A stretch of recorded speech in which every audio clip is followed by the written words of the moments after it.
내년에 서울과 경기도, 인천의 입주 물량이 이렇게 부족한데, 한마디로 수량이 부족해, 시장에. 그런데 거기에 금리 인하가 우리가 생각하는 것보다 굉장히 빠른 속도로 금리 인하가 이루어진다. 그럼 어떻게 될 것 같아요?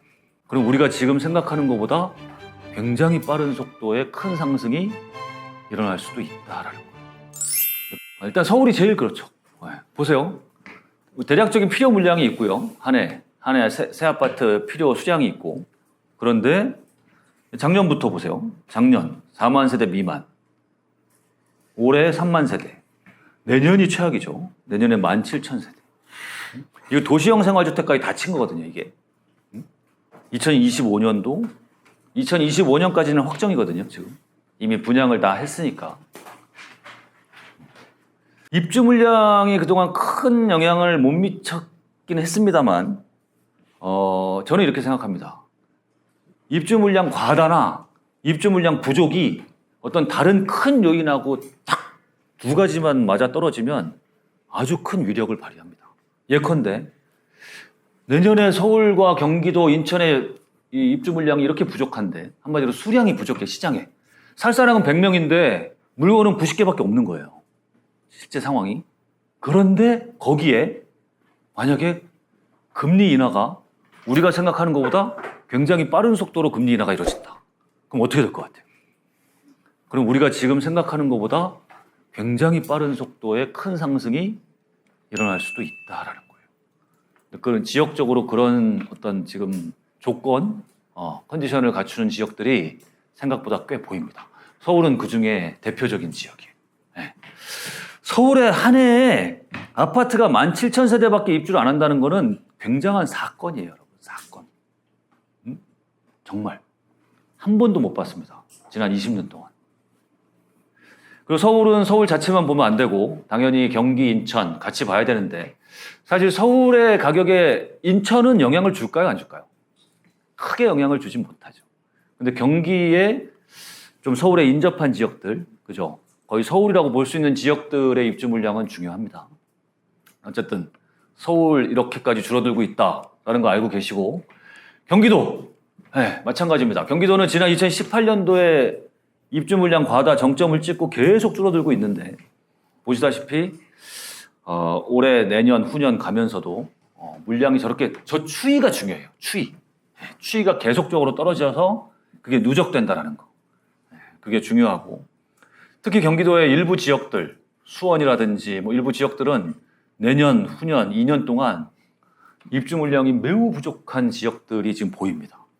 그런 지역들은 제가 말씀드린 것처럼 어떤 컨디션이 맞아 떨어지면 급격하게 상승할 수 있는 그런 조건도 있다라는 거예요. 인천은 작년 올해 역대급 이 과다 물량, 이것 때문에 힘들었죠. 그렇죠? 근데 인천도 역시 지금 시간이 가면서 물량이 줄어드는 쪽으로 가고 있다. 이 추이가 중요한 거예요. 전체 추이가.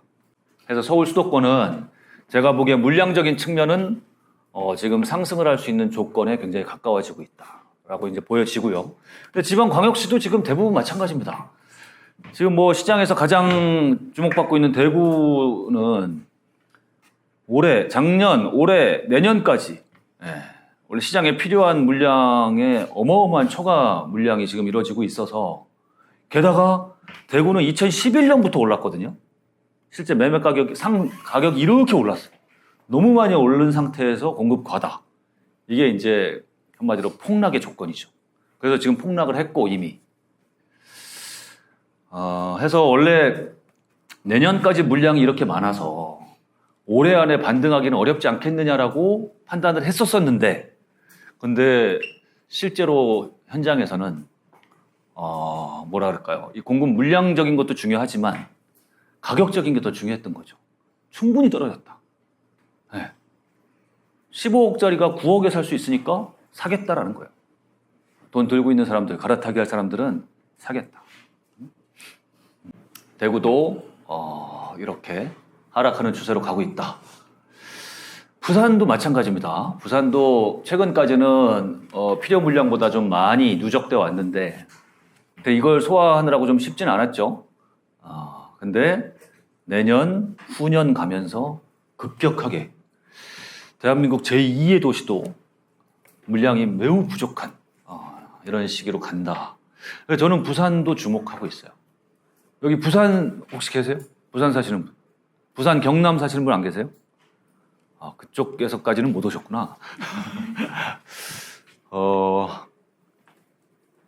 부산에 올해 하반기에 뭐 새로 입주하는 물량들이 되게 많아요. 올해 하반기에. 저기 연재 입주하는 레이카운티라든지 이런 대단지들이 있어요. 아마 부산의 아파트를 아주 그 지역 대장 아파트를 새 아파트를 싸게 살 수 있는 마지막 기회가 될 것 같습니다. 올 하반기. 올 하반기에 부산에 입주하는 대단지 아파트들 여러분 투자하실 분들은 좀 생각을 해두세요. 네. 2, 3년 지나면 가격이 확 달라져 있을 확률이 매우 높습니다. 광주도 마찬가지고 다 광역시들 뭐 일부 지방의 도들의 좀 그 공급이 과다한 지역도 있지만 일단 대도시 광역시까지는 대부분의 지역이 다 물량이 부족하다. 자, 근데 여기다가 이 입주 물량은 한 2년 뒤까지의 물량이에요. 2년 뒤까지 수량. 더 중요한 건 어쩌면 그 뒤야. 3년 뒤, 4년 뒤. 3년 뒤, 4년 뒤는 뭘 갖고 예측해요? 그쵸.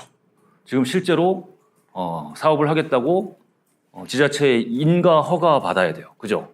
그 물량이 얼마나 되는지 보면 되는데 여러분 요즘 언론 보면 어떻습니까? 요즘 인허가량이 어떻다고 얘기해요?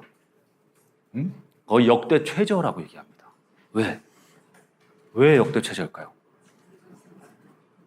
건설사들이 지금 집을 지을 수 있는 환경이 못 돼요. 첫 번째 이유가 뭐게요? 건축비가 어마어마하게 올랐어. 네, 제가 두 번째 트리거로 잡은 게 이거예요. 최근 2, 3년 동안 건축비가 거의 뭐 한 7, 80%가 올랐어요. 어느 현장을 막나. 게다가 금리는 최고야. 네. 여기 재개발 재건축 단지의 조합원으로 한 번이라도 있었던 분들 손 한번 들어보세요. 조합원으로. 몇 분 안 되시네. 이 경험을 꼭 해보셔야 돼요. 일부러라도 작은 뭐 돈이 적게 들어가는 단지라도 조합원이 한 번은 돼보셔야 돼요. 그래야 진짜 뭐라 그럴까요? 이 시공사와 어떤 뭐 이런 공사비와 이런 것들에 대한 걸 알게 돼. 그 흐름을. 근데 지금 어떤 상태냐면요. 지금 수도권 뭐 뿐만 아니라 지방 다 마찬가지인데 공사가 스톱되는 단지들이 한두 개가 아니에요. 왜냐하면 공사비 서로 다 관리 처분할 때 이미 다 서로 합의하고 공사비 평당 400만 원에 하겠다 하고 공사를 시작한 거잖아요. 그런데 시공사에서 못 하겠다는 거예요. 공사를 하는 중에도 자재비가 계속 올라가거든요. 그러니 시공사가 이제 계속 공사를 하면은 마이너스밖에 안 돼. 그러니 공사를 하면서 올려요. 근데 그 올리는 수준이 장난이 아니야. 평당 400만 원에 시작했는데 지금 평당 600만 원. 네, 공사 중에. 그러거나 아니면 지금 뭐 조합 결성해서 이제 시공사 선정하고 서로 막 얘기하는데 공사비가 뭐 1년 전, 2년 전하고는 말도 안 되게 지금 올라가고 있다라는 거예요. 여러분 평당 공사비 200만 원 오르는 게 이게 이제 순수 공사비만 얘기하는 거예요. 순수 공사비. 원래 평당 한 500 했어요. 4, 500. 평당 500이면 우리 84짜리 33평. 33평 평당 500씩이면 얼마예요? 한 1억 7천 정도 한단 말이에요. 순수 공사비는. 근데 이게 평당 200이 오르면 네? 그럼 한 7천만 원이 오른다는 얘기예요. 1억 5천에서 2억 2천으로. 순수 공사비만. 어마어마한 상승입니다. 이러면 어떤 현상이 벌어지겠어요? 건설사 입장에서는 당연히 아주 정말 그 사업이 제대로 될 고꾸러지지 않을 정말 큰 사업장, 돈 되는 사업장, 지가 높은데 강남 같은데 이런 데만 하려고 하고 그죠? 요즘에 지방에 아주 큰 사업장인데도 건설사들이 입 잘 안 들어가요. 네. 손해날까 봐. 그리고 또 지금 이미 이 진행되고 있는 곳에서도 이 공사비 분쟁이 벌어져가지고 서로 막 소송하고 공사 멈추고. 둔촌주공이 대한민국에서 제일 큰 단일 단지인데 그런 데가 1년을 넘게 공사가 멈췄잖아요. 이런 현상이 앞으로 계속 벌어질 거라는 얘기예요. 그러면 시장의 공급은 계속 늦춰지는 거예요.